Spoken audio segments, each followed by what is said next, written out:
Olá, queridos, que a graça e a paz do Senhor Jesus esteja com vocês. Espero que vocês estejam bem, com a graça do Senhor. Eu quero, neste momento, antes de prosseguir com o nosso vídeo, pedir para você, por gentileza, não se esqueça de comentar, de curtir, de compartilhar o vídeo, de se inscrever no canal, de acionar o sininho para receber notificações, porque isso ajuda muito o nosso algoritmo. Tá bem? E também tenho lá o Instagram, o meu Instagram, Paulo Romeiro 1. E não se esqueça também, por favor, de nos seguir ali. E assim nós vamos difundindo cada vez mais a palavra de Deus. Hoje estou aqui para apresentar a parte 2 do artigo da revista super interessante, que foi publicado em fevereiro de 2025, número 472. E ela publicou um artigo sobre os Mormons, intitulado Mormons, do Velho Oeste ao TikTok. E eu quero continuar hoje, vamos fazer a parte 2, e eu estava falando sobre a chegada do mormonismo no Brasil e a questão do racismo no mormonismo, né?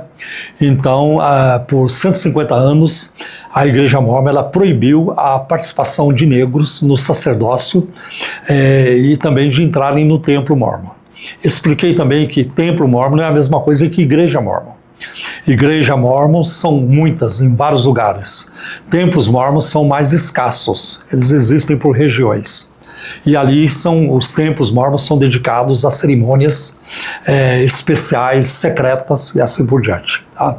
Então, quando os mormons chegaram no Brasil, por causa da teoria racista, que você vai ver ali no final da parte 1 desse vídeo, eles então foram evangelizar lá para o lado do sul, Santa Catarina, por causa da forte presença alemã, né? Porque eles queriam evitar contato com a etnia negra, com os negros no Brasil, porque causaria problemas para eles, né? Então eles começaram por lá. E aí, em 1939, Getúlio Vargas, ele então proibiu reuniões em línguas estrangeiras no Brasil por causa do nazismo e o fascismo na Europa. E aí os mormons tiveram que fazer as reuniões em português. Quando eles começaram a fazer as reuniões em português, não tinha mais como evitar, porque no Brasil existe uma mistura de raças ou de etnias, né? Por exemplo, a minha esposa é loira de olhos verdes, mas a bisavó dela era negra, totalmente negra.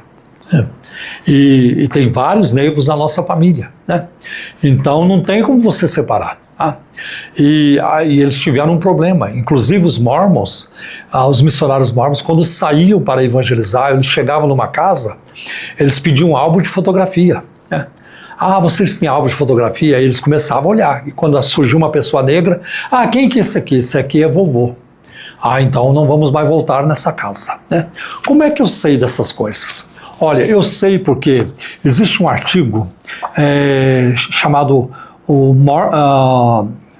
e agora vou ter que pôr o óculos, por gentileza, porque a letra está pequena para mim, mas Os Negros Brasileiros e o Sacerdócio Mormon. Esse artigo ele foi publicado na revista Dialogue, volume 17, número 3, página 23, no outono de 1984. Outono lá dos Estados Unidos, né? De 1984.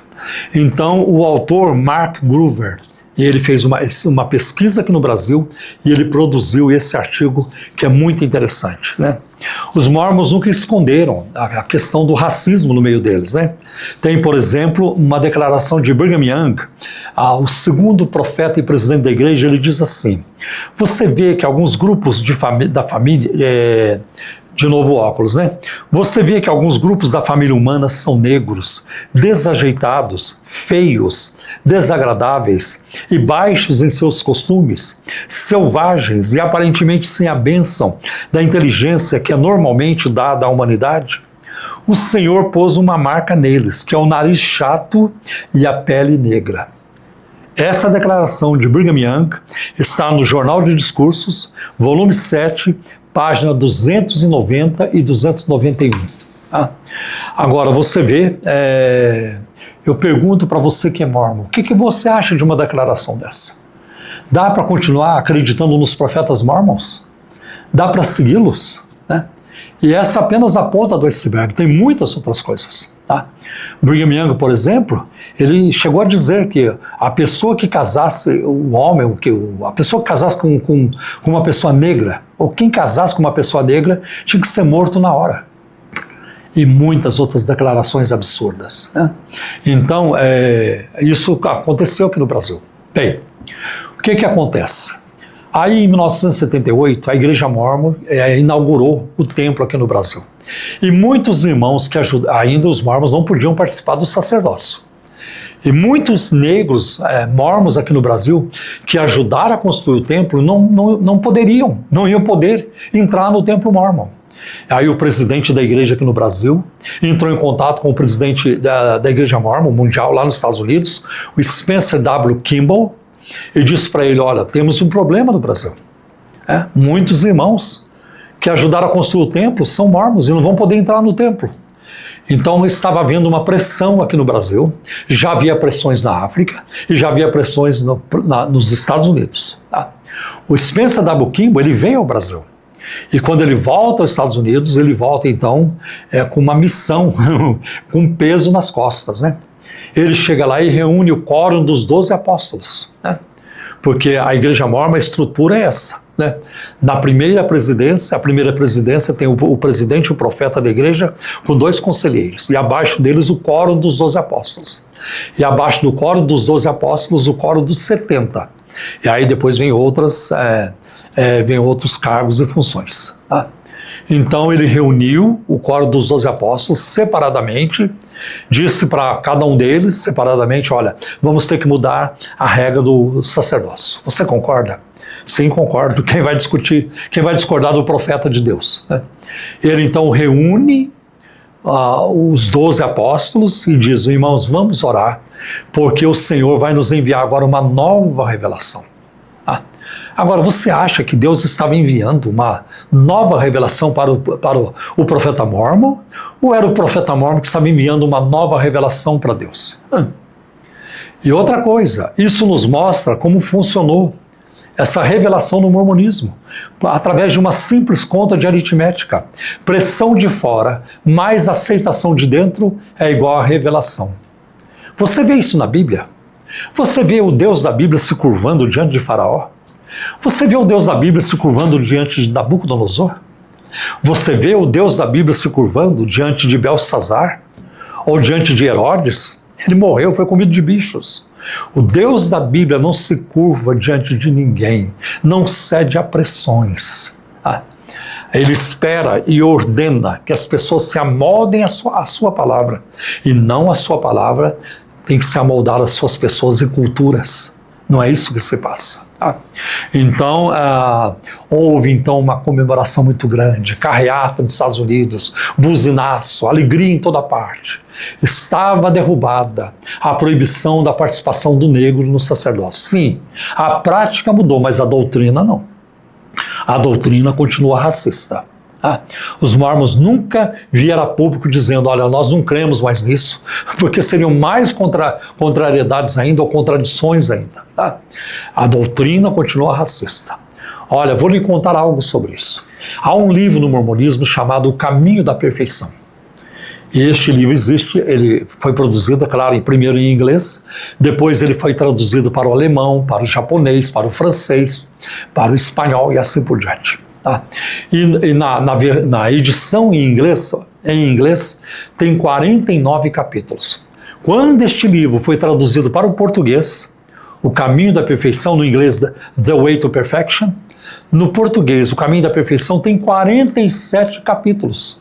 Tem 2 capítulos a menos. Eu tenho os dois. Eu tenho os 2 livros. Porque os capítulos 15 e 16 tratam da doutrina do negro, né, de Caim, e assim da maldição de Caim, e assim por diante. Tá? Então a Igreja Mórmon, ela tenta esconder as informações dos seus fiéis. Tá?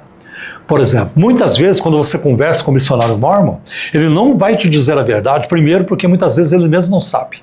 Segundo lugar, se ele te falar a verdade, você não vai entrar para o mormonismo, você vai ficar chocado. porque são muitas coisas absurdas. Tá?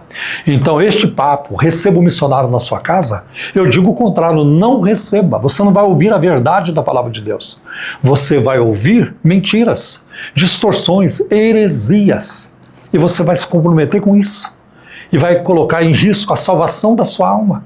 Não, é Jesus quem salva, só Ele. Nenhuma igreja, nenhuma instituição, só Jesus pode salvar. Okay?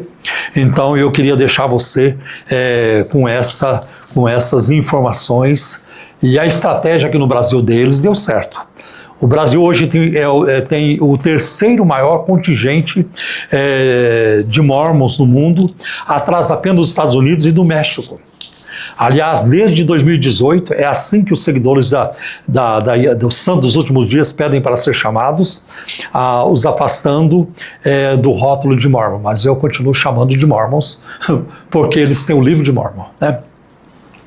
Os dados da religião do censo de 2022 ainda não saíram, mas a igreja estima 1,5 milhão aqui no Brasil e 17 milhões no mundo, né? Mais de 90% dos seguidores de Joseph Smith pertencem à igreja do Santo dos Últimos Dias, com base lá em Utah, na cidade de Salt Lake City, ou cidade do Lago Salgado, no estado de Utah. Mas existem outras denominações. A segunda maior comunidade de Cristo, anteriormente conhecida como a Igreja Reorganizada de Jesus Cristo dos Santos dos Últimos Dias, reúne cerca de 250 mil pessoas em uma doutrina mais liberal do que o Santo dos Últimos Dias, que aceita homossexuais, por exemplo. Já a Igreja Fundamentalista de Jesus Cristo dos Santos dos Últimos Dias ainda pratica poligamia e bane pessoas negras do templo, do sacerdócio. Bom, segundo o relatório de 2024, a Igreja acumula 293 bilhões, cerca de 1,7 trilhões de reais, em ações, títulos, imóveis e propriedades agrícolas em todo o mundo. Boa parte desse patrimônio está em terreno enormes doados à igreja, como uma fazenda em Unai, em Minas Gerais, que, segundo a Widows Might, ou Widows, deve ser Might, é a sexta propriedade mórmon mais valiosa do mundo. Se esses dados estiverem corretos, a igreja é a segunda religião mais rica do mundo, atrás apenas da Igreja Católica, que também divulga patrimônio, que também não divulga patrimônio, mas que é dona de bens, no país, né? A Igreja Sud foi procurada pela super interessante, pela revista, para prestar esclarecimento sobre este assunto e outros, mas não foi possível o contato, ok? Bom, então estão aqui, quero falar também que todo esse dinheiro é destinado à construção e manutenção dos mais de 200 templos e capelas ao redor do mundo, às missões internacionais e ações educacionais como a Universidade Brigham Young, no estado de Utah, lá em Salt Lake, e lá os professores podem ser demitidos, censurados e constrangidos por causa de seus pensamentos. Então eles têm que se enquadrar e não podem ter um pensamento livre, de acordo aqui com a revista. Bom, desde 1999, a Universidade de Brigham Young integra a lista de instituições que limitam a liberdade acadêmica da Associação Americana de Professores Universitários. Em linha com as prescrições originais de Joseph Smith, são proibidos café, chá, tabaco, álcool, maconha e relações sexuais pré-maritais ou homossexuais. Barbas, cabelos pintados e piercings passaram a ser banidos nos anos de 1960 como uma reação à contracultura e aos hippies, ainda que a Brigham Young ainda que o Brigham Young tivesse barba, fosse barbado, ela proíbe isso, né? Com mais de 35 mil alunos, a universidade é hoje uma ponte entre o mundo Sud e o TikTok. A rede tem até dicas de looks adaptados, as roupas íntimas, mormons, um conjunto também de ceroula e camiseta usado pelos fiéis hardcore, pelos mais comprometidos. E aí, em outro momento, eu vou falar sobre isso. Essas roupas, ceroulas e camisetas, são as roupas, os garments, vestimentas que os mormons usam por baixo da roupa. São vestimentas sagradas que quem passou pelo templo passa a ser usado, usar essas roupas. Mas isso eu vou deixar para um próximo vídeo, ok? Deus abençoe vocês. E eu quero dizer para vocês que eu gosto muito de documentar as informações que passo, tanto na parte 1 deste vídeo, agora na parte 2. Muitas informações podem ser tiradas aqui deste livro, Mormon Claims Answered, ou Afirmações Mormons Respondidas, Refutadas, do Marvin Cohen. E eu quero também, ajudar vocês citando alguns sites que vocês podem acessar para adquirir mais informações sobre os mormons e outras seitas. Eu quero falar primeiro do CACP, Pastor João Flávio Martinez. CACP é o Centro Apologético Cristão de Pesquisas. E embaixo nós temos o CIFAR. O CIFAR é um site em inglês, tem material em português também, do Paul Carden. Paul Carden é uma figura muito importante para a minha vida. Ele e eu demos início ao Instituto Cristão de Pesquisas aqui no Brasil, lá em 1983, 84, por aí, tá bom?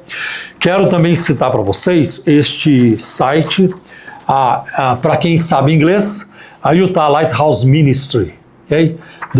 Da Sandra e Gerald Tanner. Eles produziram várias obras, entre elas essa aqui chamada Mormonismo, Shadow or Reality, Mormonismo, Sombra ou Realidade, cheio, repleto de microfilmagens, de uma farta documentação de refutação ao mormonismo. Eles são geniais. E que Deus abençoe você na sua pesquisa, aprofunde-se, defenda sua fé, defenda aquilo que você crê, fique firme na palavra de Deus, para não sermos levados por ventos de doutrina. Deus abençoe vocês e até o próximo vídeo, se Jesus não voltar antes.